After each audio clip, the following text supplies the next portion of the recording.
संबित पात्रा की press conference हो रही है, क्या कह रहे हैं सुनते हैं। This is not an experiment.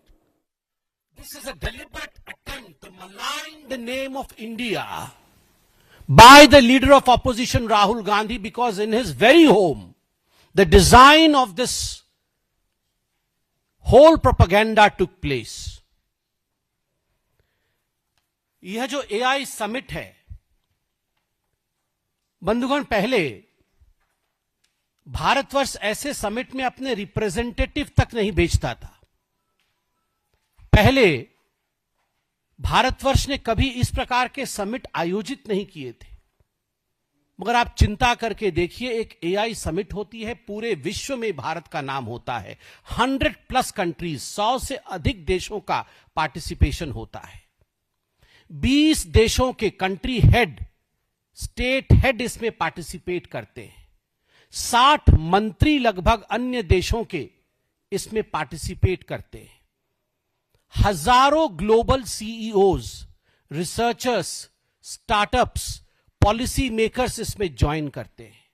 2.5 lakh से भी अधिक विजिटर्स और जो रजिस्ट्रेशन करते हैं वो इस इवेंट में रिपोर्ट करते हैं। इसमें हजारों स्पीकर होते हैं, हजारों सेशंस होते हैं और एग्जीबिटर्स होते हैं। इसमें 300 से अधिक एग्जीबिटर थे जो 30 देशों से आके भाग लेते हैं। और इसमें कैसे लोग भाग लेते हैं आप देखिए। इस AI समिट में मैं पूरी डिटेल्स में नहीं जाऊंगा, मैं मोटा मोटी बता रहा हूं क्योंकि आप सब जानते हैं, देश जानता है। कई दिनों से देश देख रहा है कौन भाग ले रहे हैं। हमारे प्रधानमंत्री नरेंद्र मोदी जी के साथ साथ फ्रांस के राष्ट्राध्यक्ष Emmanuel Macron, UN chief Antonio Guterres, global tech leaders like Sundar Pichai Google के, सैम अल्टमैन ओपन AI के, डेमिस हैसाबिस डीप माइंड के, डैरियो एमोडी एंथ्रोपिक के, और भी कई नाम हैं। मैं सारे नाम यहां पढ़ना नहीं चाहता हूं। कहने का तात्पर्य है पूरे देश के हु इज हु, पूरे विश्व के who is who in AI participate करते हैं। और केवल पार्टिसिपेट नहीं करते हैं, वो क्या कहते हैं यह भी हमें सुनने और समझने की आवश्यकता है। UN secretary general Antonio Guterres कहते हैं, India is giving voice to the global south in the AI era. Global south को अगर आर्टिफिशियल इंटेलिजेंस में कोई वॉइस दे रहा है तो उस देश का नाम इंडिया है, भारत है। इसके साथ ही इमैनुअल मैक्रोन कहते हैं, India is becoming a central player in the global AI order.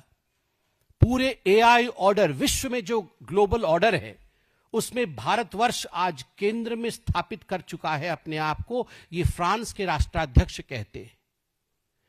Sam Altman open AI के, वो क्या कहते हैं, the future of AI must include India at its core. जो भविष्य है AI का वो भारतवर्ष को मध्य में उसे रखना पड़ेगा। आज भारतवर्ष इतना इंपॉर्टेंट है। माइक्रोसॉफ्ट की लीडरशिप, ब्रैड स्मिथ जो इंडिया लीडरशिप है उनकी, उन्होंने क्या कहा, India will be one of the world's biggest AI talent engines, one of the biggest talent engines of AI। मेरे पास और बहुत सारे ऐसे बड़े बड़े, फॉर एग्जाम्पल अलेक्जेंडर वैंग जो मेटा के चीफ AI ऑफिसर है। In India we can scale personal super intelligence very fast. सारे अध्यक्षों ने क्या कहा, सारे CEOs ने क्या कहा, इसका पूरा का पूरा अंकन मेरे पास है। I have the script of most of the top leaders and the CEOs of the world who participated in the AI summit in Bharat Mandapam, and what they said about India. They said about India that India is the core. India has the possibility. India has the potential. India is doing fantastically well. यह सब पूरे विश्व का कहना था। मगर राहुल गांधी और Congress party, the traitors of the highest order, देश के सबसे बड़े गद्दार, रंग में भंग डालना इनका काम है। जहां देश आगे बढ़ेगा, जहां देश में खुशियों की रंग छाएगी, वहां वो भंग जरूर डालेंगे। ये गद्दार है। ऑपरेशन सिंदूर होगा, प्रश्न उठाया जाएगा। पाकिस्तान का गुणगान होगा, हिंदुस्तान की कमी निकाली जाएगी। एयर स्ट्राइक होगा, हिंदुस्तान को धिक्कार कहेंगे और पाकिस्तान का जय जयकार करेंगे ये राहुल गांधी। और जब सर्जिकल स्ट्राइक होगा तो यही वो गद्दार है जो खून की दलाली कहता है और पूरे विश्व में भारतवर्ष को अपमानित और बदनाम करने का प्रयास करता है। यही वो गद्दार है। He is the traitor who goes to foreign land, sits there in a seminar and says that the ruling dispensation of India is, which is equal to Muslim terrorist organization. Boko हराम जो terrorist organisation है, Islamist terrorist organisation, उसके बराबर है। अगर ये गद्दारी नहीं है तो गद्दारी की डेफिनेशन क्या है? If this is not what traitors are, if this is not what traitorship means, what is the meaning of a traitor? Please tell me. Congress के लिए मेरे पास केवल 3 शब्द हैं।